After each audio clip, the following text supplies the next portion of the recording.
Smart Talks vous est présenté par Circle, powered by Square.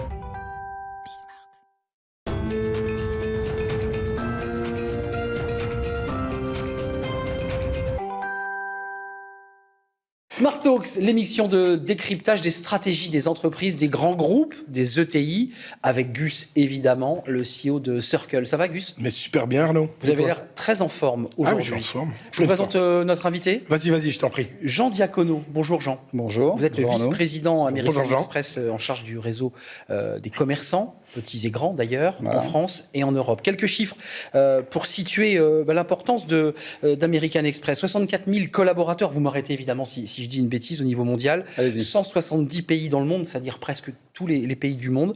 Un chiffre d'affaires de 43,6 milliards de dollars, 115 millions de cartes en circulation, dont 3 millions de personnes qui consomment avec la carte Amex, qu'ils soient français ou étrangers. 3 millions de personnes consomment avec cette carte ici en France. On va parler de vos stratégies, c'est la passion de Gus, évidemment, Ouais. le décryptage, et puis des actions que vous menez pour se poser la question simple, dans 10 ans, Amex, ce sera quoi? Comment cette entreprise se sera transformée? Comment elle aura évolué aussi avec son temps? Gus, vous aviez une première question. Oui, un premier truc avec ce qu'on vient de se prendre dans la figure là depuis 1 an et demi.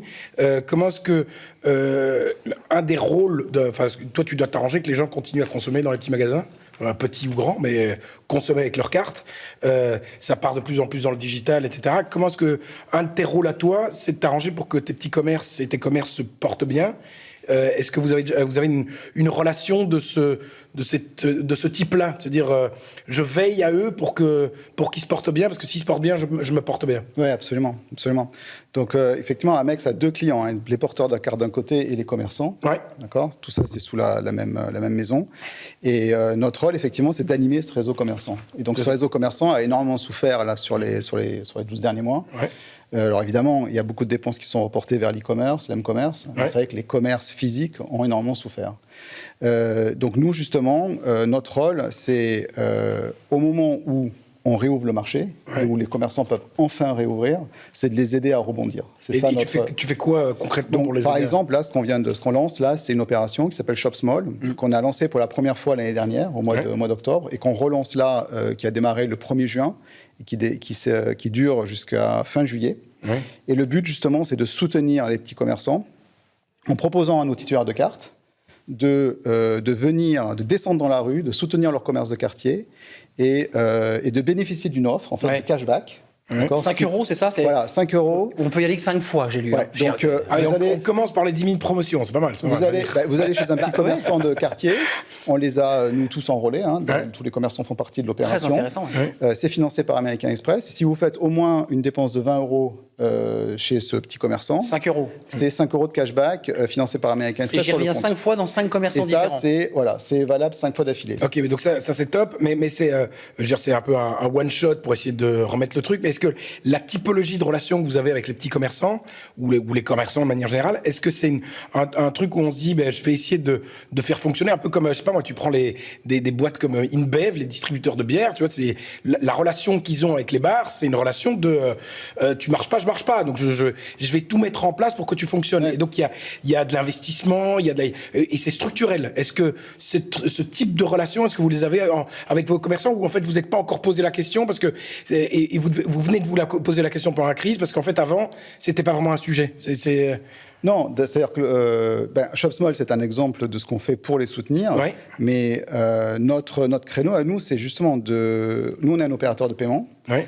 Et on est un opérateur marketing aussi. Oui. D'accord. Donc, notre but, c'est d'amener des clients chez les commerçants. Et c'est pour Tout ça à que fait. les commerçants acceptent. Exactement. D'accord. Donc, ce qu'on fait, c'est qu'on investit sur nos produits pour justement les rendre encore plus attractifs. Et après, on investit sur nos plateformes, en particulier les plateformes de marketing, Ouais. pour guider nos titulaires de cartes vers ces commerçants. Vers ces commerçants, c'est ça. Ok, Et d'accord. c'est ça que le rapport du flux, C'est quoi. ça que C'est valorise ça, les commerçants. ok, d'accord. Et sur l'application, on peut voir évidemment les commerçants qui s'affichent, les nouveaux réseaux que vous ouvrez. Ouais.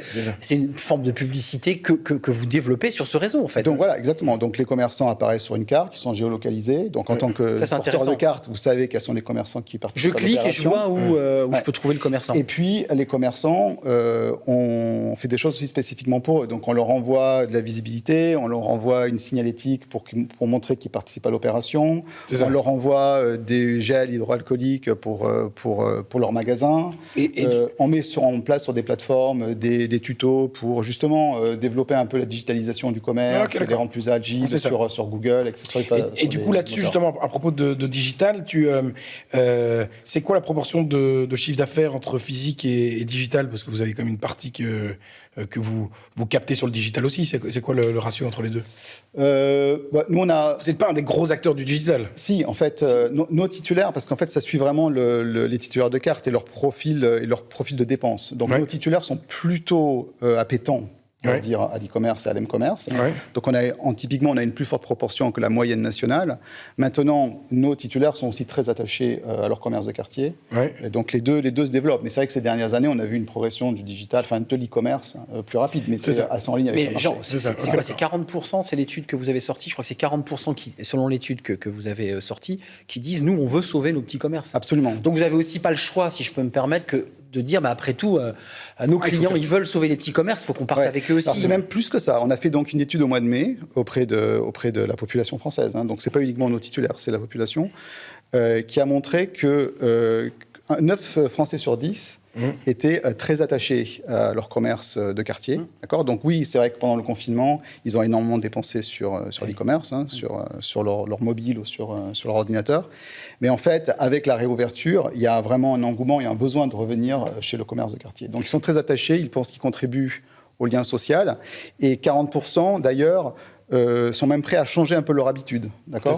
Donc à dépenser même un peu plus chez leur commerce de quartier. Et ça se vérifie, ça? Parce que c'est quelque chose qu'on a énormément dit sur le bio, par exemple, où on dit tout le monde veut du bio, tout le monde veut du bio. Et puis, ça marche. Et puis, mais ça, le temps que ça a pris, ça a été extrêmement long.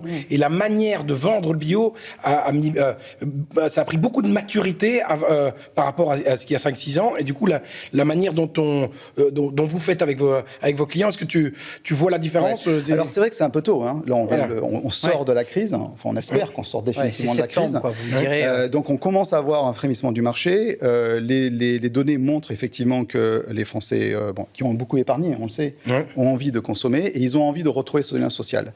Ce qui est intéressant et ce qui est très encourageant, c'est que ce que montre aussi l'étude, c'est que les jeunes, ces pourcentages sont encore plus importants avec la population jeune.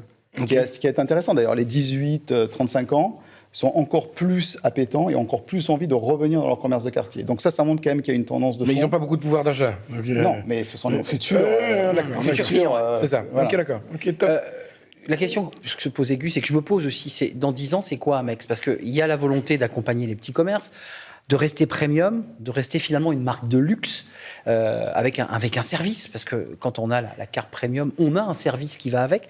Est-ce que c'est ça aussi votre stratégie sur les 10 ans, c'est de se dire, il faut la carte, mais il faut derrière qu'on amène autre chose? Oui. Donc c'est vrai que souvent on associe Amex à la carte, mais la carte c'est la porte d'entrée. C'est le vecteur aujourd'hui. Et d'ailleurs, aujourd'hui, de plus en plus, elle est digitalisée. Donc, vous pouvez mettre la carte sur un wallet. Et donc, c'est vrai qu'à terme, peut-être qu'on aura moins de plastique dans le portefeuille, que ce sera plus sur un téléphone portable ou sur un bracelet. Type Apple Pay. Peu importe. Le point, c'est que ce qui caractérise Amex et sa valeur ajoutée, c'est la marque et c'est la relation avec sa clientèle et c'est les services qu'on apporte à notre clientèle. D'accord. Et ça reste, en fait. Et donc, notre stratégie, c'est vraiment de continuer à nous différencier par la qualité de service, par la confiance et par la sécurité. Et ça, c'est valable côté client et aussi côté client carte et côté commerçant. Côté commerçant. Et par rapport justement à ta marque, est-ce que ta marque, dans une population où il y avait une grosse partie d'Amex qui était dans le corpo, on va en parler tout à l'heure, mais qui bouge un petit peu, est-ce que ta marque peut être en fait une problématique pour changer un peu ta typologie de clientèle? Parce que l'image d'Amex est tellement premium que forcément c'est intéressant dans un certain aspect. Mais le type qui est pas tellement premium, il va pas penser à Amex, quoi. Est-ce que ce truc-là arrive à descendre dans la typologie de client, un peu plus encore. Voilà. Est-ce qu'Amex ne peut est-ce que du coup on se dit pas en fait on va lancer une sous-marque pour comme on en a vu dans d'autres secteurs, quoi. Je vois ce que tu veux dire. Donc c'est vrai qu'il y a un peu cette image premium populaire, on va dire. Il y a une image premium. Alors Il y a différents segments, d'ailleurs, tu as évoqué. Hein. Il y a la partie entreprise. Ouais. La partie entreprise, on est très connu pour les programmes qu'on a avec les grandes entreprises. Mais on a un segment qui se développe très vite, c'est le segment des petites et des moyennes entreprises. Ouais. D'accord ? Donc ça, c'est un segment qui est en très forte croissance. Côté client, on est, le premium fait partie de notre secteur Ouais. sur lequel on est très différencié. Maintenant, pour avoir une carte Amex, on a une gamme en fait de cartes et ça démarre. L'entrée de gamme, c'est pas si premium que ça. C'est ça. Tout à fait. Donc c'est abordable. Et après, côté commerçant et même côté dépenses, c'est intéressant. Souvent, j'utilise cet exemple. Il y a eu une période, et là, je parle de dizaines d'années en avant, hein, où même côté commerçant, on était sélectif. Ah oui, complètement. On disait, non, c'est pas vraiment pour la pompe à essence, c'est pas vraiment pour le supermarché.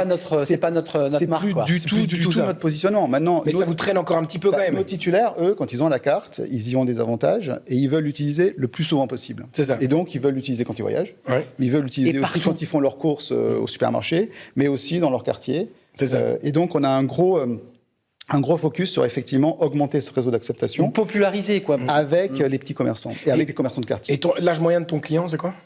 C'est entre 40 et 50 ans. Ok. Là, c'est l'âge moyen. Ouais. Ça, c'est l'âge moyen. Côté carte. Hein. Côté carte. Et du coup, dans votre strat à venir, là, maintenant, est-ce qu'il y a un objectif de rajeunir cette...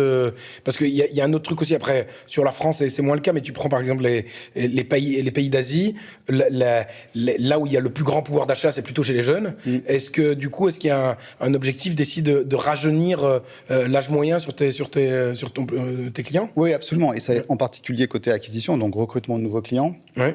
On est très focus sur les millennials, au moins, même si les millennials maintenant commencent à ne plus être très Ouais, jeunes. les millennials, Ouais, ouais, ils sont plus tellement c'est comme jeunes, tout le mais, monde, en fait. mais Ouais, bon, parce que moi, je suis tout juste à la limite. 40 ans. À la limite, ouais. Il fait très jeune. Mais effectivement, on est très focus sur cette clientèle-là, qui d'ailleurs, et c'est intéressant, on parlait tout à l'heure des supports, étonnamment, ils sont assez attachés À l'objet. à l'objet. Ouais. C'est ça. Par exemple, Ouais, là, tout à on a lancé la Platinum en titane. Ouais. Donc, c'est pas du plastique, c'est vraiment du métal. Qui doit être très belle, qui forcément est un objet. Les jeunes adorent. Ouais. Les jeunes Ouais, adorent tout à fait. aussi. Donc, en fait, c'est une clientèle, effectivement, qui est en croissance chez nous. C'est ça, ok, d'accord. Et non, vas-y, Arnaud. Non, vas-y, Ok. Gus. Alors, juste un autre. Est-ce que justement dans Amex a quand même beaucoup leveragé sur la partie corporate. Est-ce que est-ce qu'il y a un vrai shift au niveau du sexe sur la carte? Parce que c'est quand même, vous étiez très très tôt au niveau du corporate et que forcément maintenant, et fort heureusement, la diversité commence à arriver sur les populations de cadres.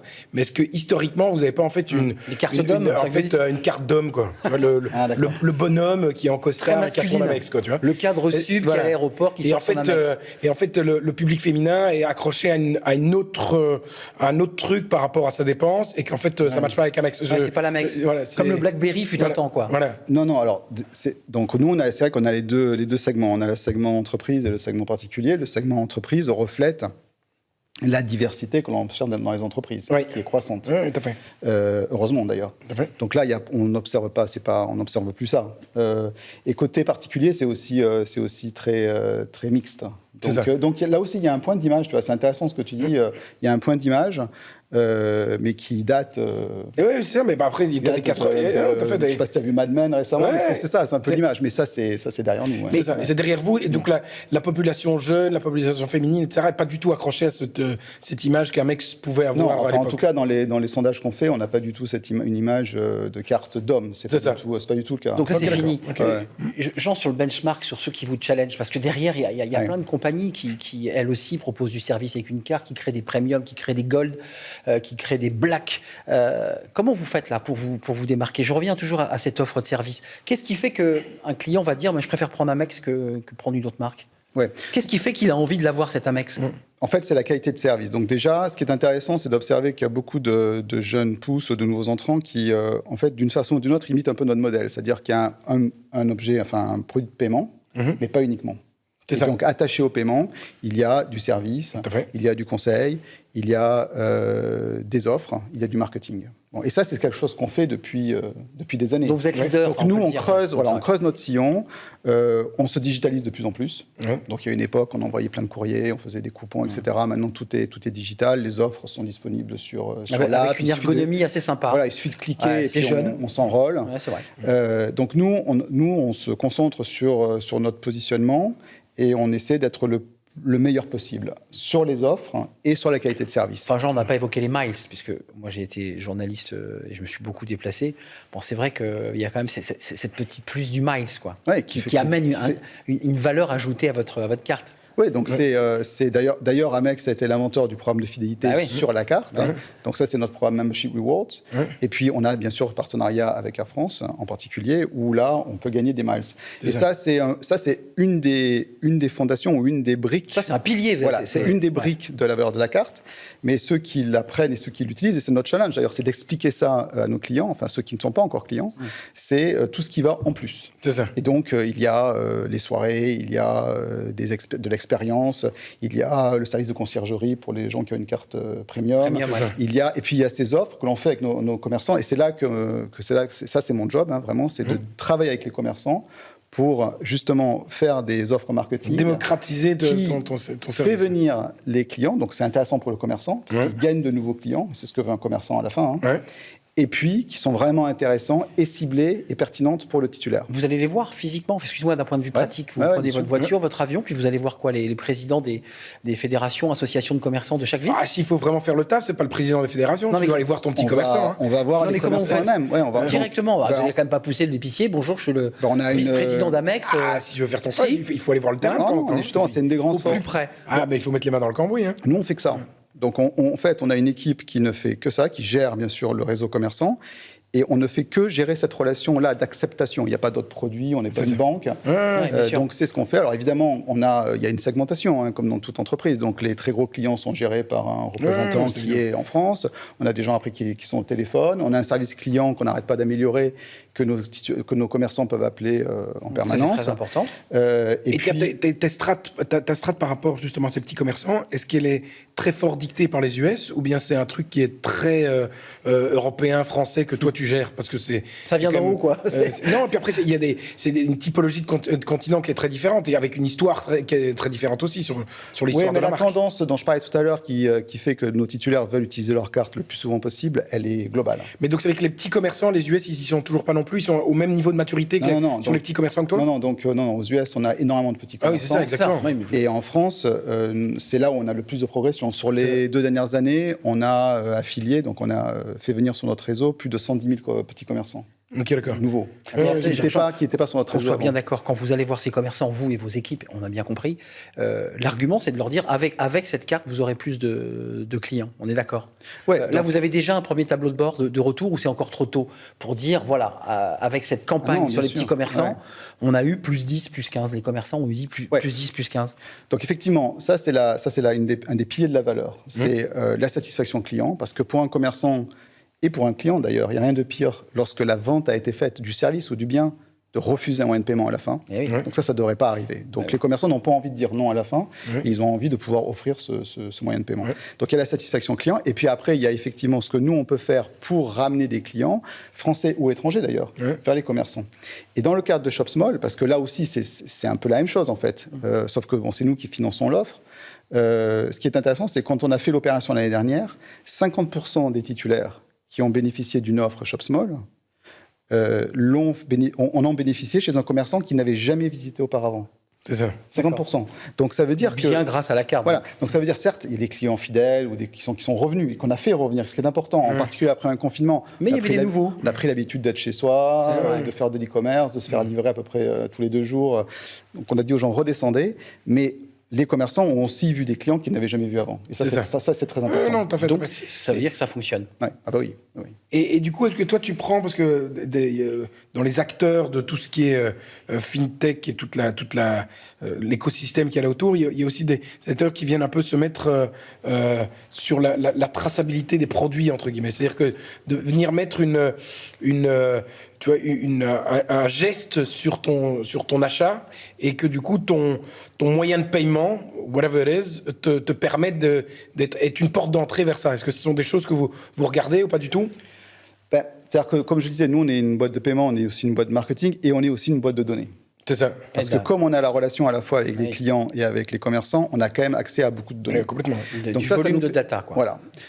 Donc on a un service d'analyse de données qui nous permet de revenir vers des commerçants et de leur faire des profils, donc des analyses sur le profil type, leur comportement de dépenses, tout ça bien sûr anonymisé, hein, donc c'est moyennisé, anonymisé évidemment, mais ça nous permet de donner des conseils à nos clients, commerçants, sur des opportunités de développement, sur le comportement d'achat de leurs clients en dehors de leurs enseignes, parce que souvent les commerçants savent ce qui se passe chez eux, ils ont une carte de fidélité. Ils veulent savoir ce qui se passe autour. Qu'est-ce qui se passe en dehors? Ils se rendent pas compte qu'ils sont complètement nuls à côté de leurs voisins et que du coup... Il y a un aspect benchmarking, mais il y a aussi un aspect connaissance client qui est très important. Tout à fait. Donc ça, dans leurs horaires, leurs déplacements, leurs montants.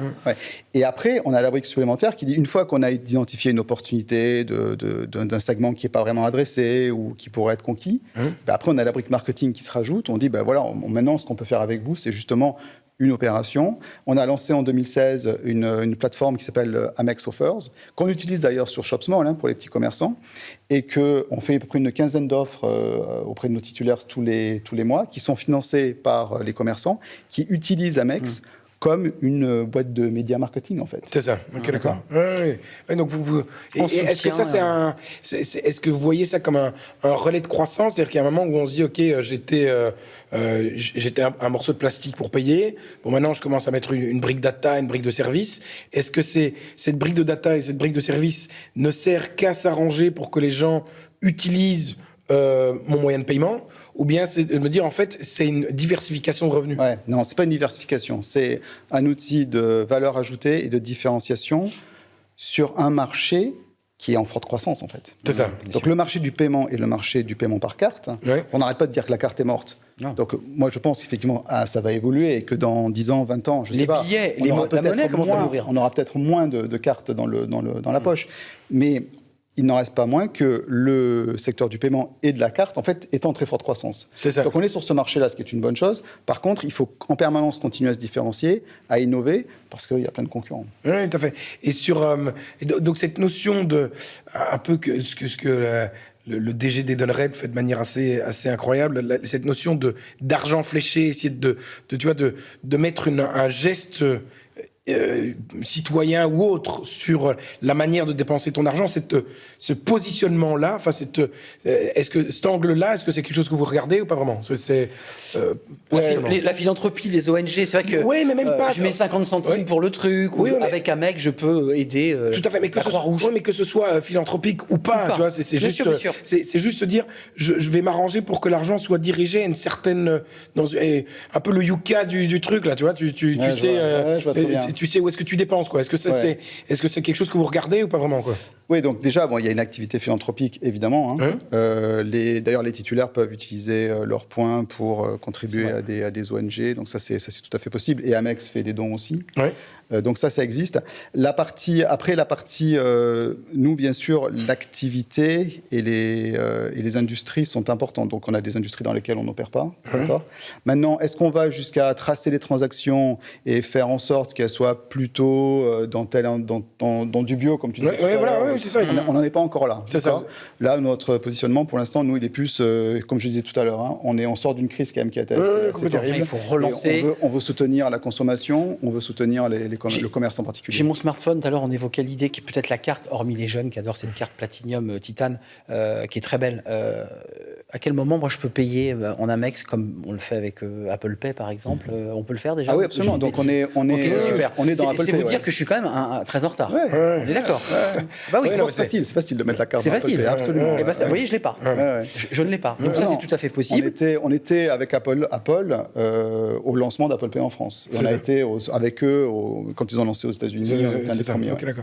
Et du coup, sur toute la stratégie corpo, où j'entends, pour ton sujet à toi, ça l'est un peu moins, mais au niveau d'Amex, de manière générale, comment est-ce qu'on se relève d'un truc qui était comme ça et qui se retrouve comme ça? C'est-à-dire que l'Amex Corpo, elle est là dans les voyages, il y en aura structurellement, et ça va pas revenir. Hein, ça va revenir.